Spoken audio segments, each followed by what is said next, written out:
Chapter 14. A General Good Time.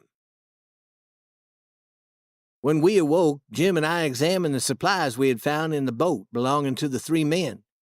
We found heavy shoes, blankets, clothes, books, tobacco, all kinds of things that the men had stolen. Neither Jim nor I had ever owned this much before. We sat all afternoon talking. I told Jim what I had heard inside the sinking boat and how we had had a real adventure like those in books. Jim said, "I would rather live without adventure. When I found the raft missing, I thought that it was the end for old Jim. If no one saved me, I would be drowned, and if someone did save me, I would be returned to Miss Watson for the reward money, and she would sell me down the river to New Orleans." Well, Jim was right. But then, he was almost always right. Jim certainly understood a lot about people and what made them act the way they do. He had a good mind. I read to Jim from one of the books that we found on the boat. I read about kings and dukes and the fancy clothes that they wore and how they called each other Your Majesty instead of just plain Mister. Jim was very interested. He said that he did not know about kings. He only knew about King Solomon in the Bible. The Bible says that King Solomon was the wisest man who ever lived, but he had many, many wives, and I don't think that was so wise.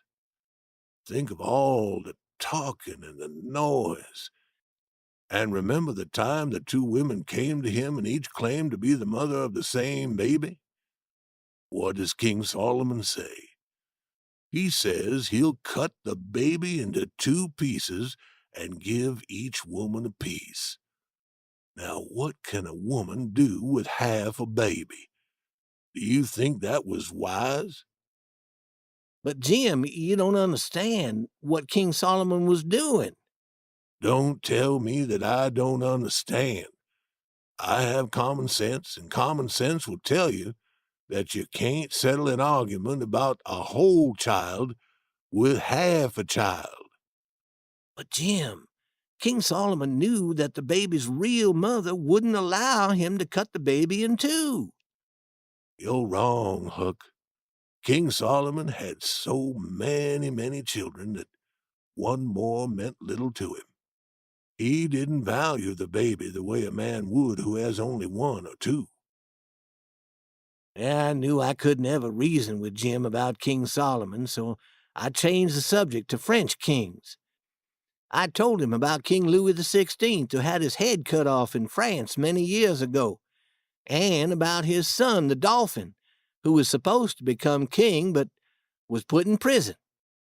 Some said that he died in prison, but others said that he escaped to America.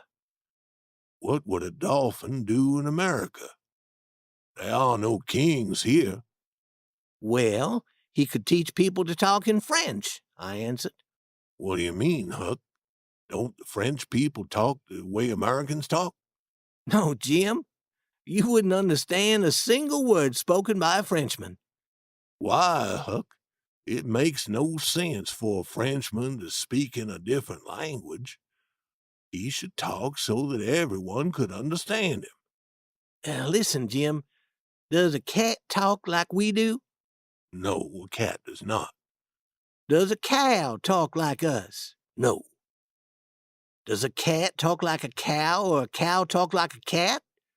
No, they don't.